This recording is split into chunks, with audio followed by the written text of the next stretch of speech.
Wickland, known as the home of three governors, is a Georgian-style mansion built about 1826 in Bardstown, Kentucky. It was built by Charles Anderson Wickliffe, the attorney, Kentucky representative, senator, the congressman from Kentucky, governor of Kentucky, the first governor that lived in the house, who he and his wife Margaret would raise 11 children in this house, 8 of whom survived until adulthood. It was a very important family because Wickliffe had many roles, not only in Kentucky but in national politics. He became the governor of Kentucky in 1839, and then he went to Washington to be the Postmaster General in 1841 to 45. His older children went to Washington with him, and his son Robert would meet his wife, who was the daughter of a Louisiana congressman. He would marry her, move to Louisiana, and became the second governor of the house. The youngest child of Charles Wickliffe was Julia Wickliffe Beckham, and she would have 10 children in this home. She was a daughter, a sister, and the mother of a governor, and no other lady has that distinction. The reason she is important in this story is that her son, John Crepes Wickliffe Beckham, would become the third governor to be associated with this house. And he was the youngest governor ever in Kentucky, taking office in 1900 and serving 2 terms till 1907. The history of the house is important, but this summer we determined that the mystery of the house was just as important. Last winter, around Christmas time, I asked for volunteers to come and decorate Wickland. We do it with the live greenery and the Victorian time. 2 of the young ladies who came to help us had an experience while they were there that was kind of opening my eyes to things that were going on at Wickland that I couldn't see or hear. After their experience with the spirits talking to them, they continued to come and visit the house, and we continued to research these unknown residents, I guess, of the house. I would ask them to ask questions, and we would take the answers down, and then I would try to do research to determine if I could place this person, or former person, spirit, in the house at any time in the history. One of the episodes back in late July, I think it was, we had 5 or 6 people, and we were going from room to room, and all of a sudden, Michael, who was leading this that night, said, "There's a little boy here." And I said, "How old is he?" And she said, "He's maybe 4 or 5.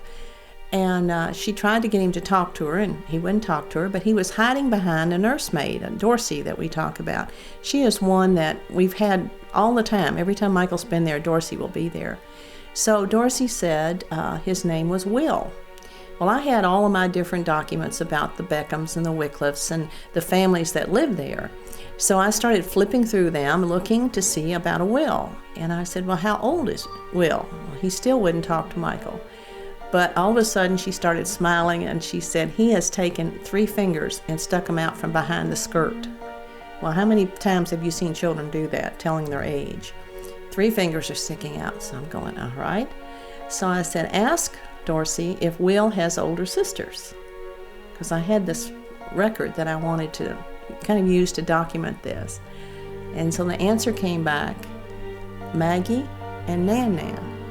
Well, William Thomas Beckham, who died at 3 years of age of pneumonia, had an older sister, Margaret, who they call Maggie, and another sister, Nanny. And that got me really interested, because there's no way that Michael or Katie would have known anything about this young boy. 3-year-olds do not make any history. They were just part of the family and part of the record. Katie and Michael had been brought to my attention by their mother about 3 years ago, when she had asked me to do some research for her about some unusual things that had happened at their home or in their household. And we were trying to prove or disprove information that was coming out from these contacts or encounters that they were having. My twin sister, Michael, growing up, me and her had a bunch of experiences. Maybe around the age of 6 or 7, we were seeing things and hearing things. Our parents told us to ignore it. It was our imagination, so we pretty much did. And soon when we hit the age of 12, 13, it started happening again, and we didn't know why or what was going on. We've both been through counseling several times, and soon counseling just was enough for me. Back when I was probably around 4 to 6, we shared a bedroom then. We used to lay down in our bedroom at night, and we used to see this purple lightning just flash above our faces. And I noticed that this happened right after my grandma died. And to me, it was calming. We were never afraid of it. We told our mom, and she just thought that we were crazy. When we were about 17 or 18, more things started happening, and it was like a confirmation that we were both seeing the same things and hearing the same things, so we knew we weren't crazy. And then finally, when the ghosts were doing a lot of things in the house, they were messing with me and her on purpose because they knew that we could see and hear them. So all the time we were just being troubled.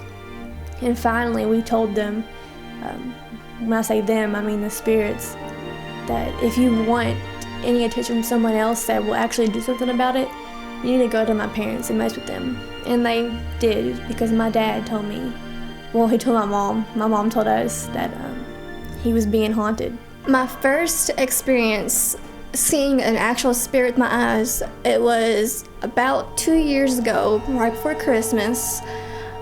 I was home, I'm laying down in my bed, texting my phone, and my TV's facing my bed, so I have a clear view of my TV, and you can see everything behind me like a mirror. And I remember seeing this person just walk slowly by up to my bed. I looked up. There's a man staring right at me. If you told me a few years ago that I was psychic, I would honestly think you're crazy. There's no way. I'm a normal child. But now, it's just the beginning.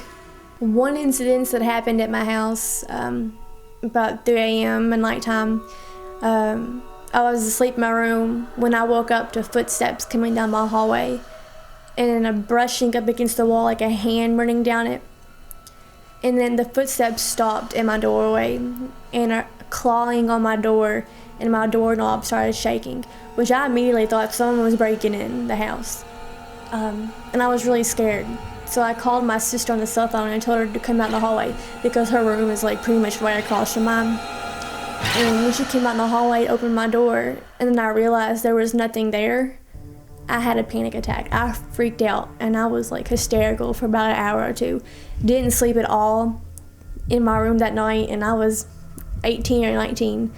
Ended up sleeping in my parents' bedroom with them because I just couldn't calm down.